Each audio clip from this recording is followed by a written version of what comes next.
আপনি যদি ভাবতে থাকেন যে জমিটা এখন কিনবো না, এখন কেনা লস, তাহলে আপনি লস করছেন। কারণ কি জানেন তো, মানে এখনো এরকম পজিশনে জমি পাওয়া যাচ্ছে। 2-4-5 বছর পরে এরকম পজিশনে কিন্তু জমি আর পাবেন না, কারণ location heavy location. 174 foot frontage দিয়ে আমাদের কাছে এই জমিটা আছে। আপনি জমি অনেক পাবেন, বাট 174 ফুট ফ্রন্টেজ দিয়ে জমি কিন্তু পাবেন। জমিটার সব থেকে বড় সুবিধা হচ্ছে জমিটা উঁচু জমি, জমিটা রেকর্ডে আছে বাস্তু। আপনারা যদি মনে করেন এখানে পেট্রোল পাম্প করবেন, পেট্রোল পাম্প করতে পারেন, অথবা আপনি চাইলে এখানে ক্যাফে, বার, রেস্টুরেন্ট বা ইনভেস্টমেন্ট পারপাস রেখে দিতে পারেন। ফ্রন্টেজ যেহেতু বেশি আছে, যা কিছু করবেন করতে পারেন। আজকে আপনাদেরকে আমি কল্যাণীতে একটা জমি শেয়ার করব। এটা ঠিক কল্যাণী বলাও ভুল, আবার কল্যাণীর কাছেও বলতে পারি আমরা। একদম NH-12 এর উপরে। NH-34 আগে ছিল, এখন হচ্ছে NH-12। একদম NH-12 এর উপরে on road property, 174 foot frontage দিয়ে আমাদের কাছে এই জমিটা আছে। এই যে টোটাল জমিটা দেখতে পাচ্ছেন, এখানে 31 কাঠার মতো ফ্রেশ জমি আছে। লোকেশন হচ্ছে কল্যাণী ফ্লিপকার্ট হাব। মোটামুটি সবাই চেনেন বা সবাই নাম শুনেছেন। একদম ফ্লিপকার্ট হাবের উল্টো দিকেই বলতে পারেন আপনারা। আবার উল্টো দিকে যদি আপনারা তাকান, তাহলে এখান থেকে দেখতে পারবেন যে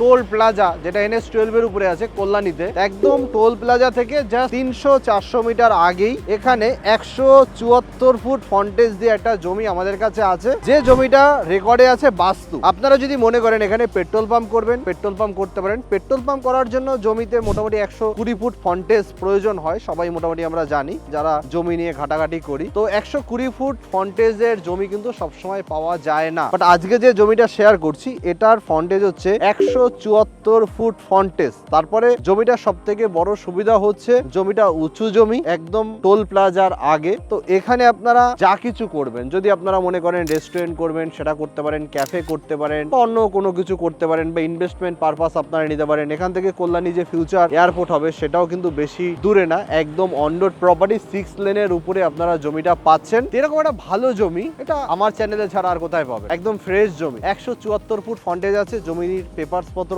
আপডেট করানো আছে, রেকর্ডে বাস্তু করানো আছে, পেপারস পত্র একদম ক্লিয়ার। দেখুন একদম উঁচু জমি, একটু জঙ্গল হয়ে গেছে, বৃষ্টির সিজন একটু জঙ্গল হয়ে গেছে। আপনারা যদি মনে করেন এই জমিটা কিনে এখানে পার্কিং হিসেবে ভাড়া দেবেন, সেটাও কিন্তু দিতে পারেন। কারণ টোল প্লাজার আগে অথবা পরে জমির কিন্তু অনেক ডিমান্ড থাকে, কারণ গাড়ি এসে দাঁড়িয়ে থাকে টোল প্লাজার সামনে। তো এখানে কিন্তু কোনো ডিভাইডারও নেই, একদম ফ্রেশ জমি, উঁচু জমি, অন রোড প্রপার্টি, 6 লেনের উপরে। আমি যদি হাতের ডান দিকে চলে যাই, তাহলে চলে যাবো আমরা কৃষ্ণনগর বা উত্তরবঙ্গ, শিলিগুড়ি, দার্জিলিং আমরা চলে যাবো। আর আমরা যদি বাদিকে চলে যাই, তাহলে পেয়ে যাচ্ছি আমরা বড়জাগুলি বা টোল প্লাজা, অথবা আমরা সোজা চলে গেলে পেয়ে যাবো বারাসাত, কলকাতা এয়ারপোর্ট। এখান থেকে কলকাতা এয়ারপোর্ট মোটামুটি হচ্ছে 1 ঘন্টা ডিস্টেন্স। জমিটা রেকর্ডে বাস্তু আছে, পেপারস অল আপডেট করানো আছে। জমিটার দাম হচ্ছে 15 লক্ষ টাকা প্রতি কাঠা। 15 লক্ষ টাকা প্রতি কাঠায় আপনারা জমিটা পাচ্ছেন। এটা কিন্তু ফিক্সড প্রাইস। 31 কাঠার মতো ফ্রেশ জমি, 174 ফুট ফ্রন্টেজ দিয়ে কিন্তু সবসময় পাওয়া যায় না। পাওয়া যায় অনেক জমি, কম দামে আপনি পেয়ে যাবেন, বাট এতটা ফ্রন্টেজ কিন্তু আপনি পাবেন না। পেট্রোল পাম্প করার জন্য একদম বেস্ট জমি, অথবা আপনি চাইলে এখানে ক্যাফে, বার, রেস্টুরেন্ট বা ইনভেস্টমেন্ট পারপাস রেখে দিতে পারেন। এই হচ্ছে